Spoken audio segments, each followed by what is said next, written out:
Lalaki nga giusakop sa usa ka gang nadakpan dihang padong nga makigrayot sa laing grupo kagapon sa kadlawon sa barangay Dumlog, siyudad sa Talisay. Ang detalye sa live report ni Femari Dumabok. Fem!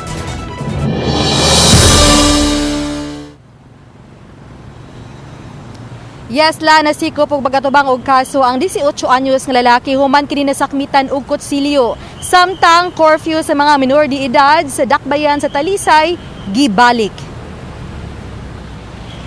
Nagtingkagol na karon sa prisuhan ang batan-on nga giilang si Renmar Kainap ug gikatakdang pasakaan og kaso. Matod sa hepe sa Talisay City Police Station nga sakop siya sa gang nga gitawag og BM16 o Batang Maghaway.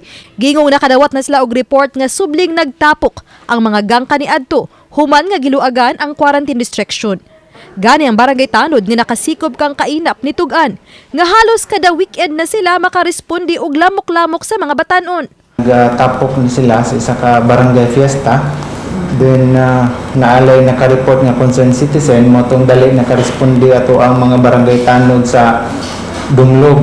So then apan pagsita na sita ni si Renmar Kainap ug nagdala kini og kutsilyo.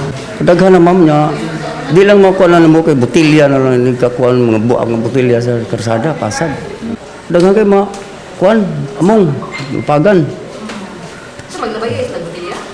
Oo, puspos siguro sa botilya, sa ang botilya, puspos karsada. Dayon maginukdanay na sila. Nang hinaut ang mga barangay Tanod nga mabalik ang curfew sa mga minor de edad sa dakbayan sa Talisay. Pabilin sila nga mga batan-on nga babae na may hubog. Higda mo to gikarga sa ibait. Suka lagi sa paghunong sa kuan lagi ma'am, curfew, pandemic na. Nangguwa gyud. Sagaran kada weekend. Kanang Sabado sa gabi, Domingo na. Kanang Sabado sa gabi, hanggang alarma na. Mato di Caballes nga gawa sa ilang gimonitor nga bagong tukod nga gang sa mga batan-on nga online magsabot aron maglamok-lamok. Sub-subusab nila nga gimonitor kining diretsyong mag-abot bisan asa nga dan. Ilang nasuta nga uban ini mga batan-on nagdala og mga hinagiban. Accordingly, pag interview sa atong investigator for protection, kay naasay existing nga lain nga grupo sa batan-onan. So, pangandam daw nila if ever mag-abot sila, naa sila for protection. Samtang karong adlaw lang gipaybaw ni City Toda Head Joy Tumulak nga nipagawas og executive order si Talisay City Mayor Samsam Gulyas sa subling pagpatuman og curfew sa mga nag-edad og 17 anyos paubos. Ang kapulisan, ang City Toda ug ang mga barangay official ug barangay Tanod sa pag-implement sa tibuok area sa Talisay. Tungod kay kami mismo sa amoang operation, labi na gyud panahon sa gabi, doon na gyud madakpan nga mga lisensya during sa pag-check sa ato ang mga personnel. Doon na madakpan nga way mga lisensya unya mga minor ang nagda. Alas 10 sa gabi hangtod sa alas 4 sa kadlawon sitahon ng mga minor de edad nga naa sa kadalanan.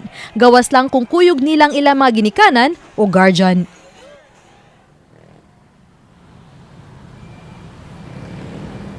Larang maong kamanduan, isip kini kabahin na usab sa pagpangandam alang sa balik eskwela sa Talisay City.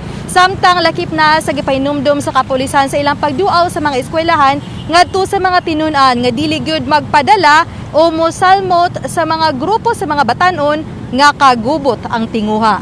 Lan? Daghang salamat, Femari Dumabok.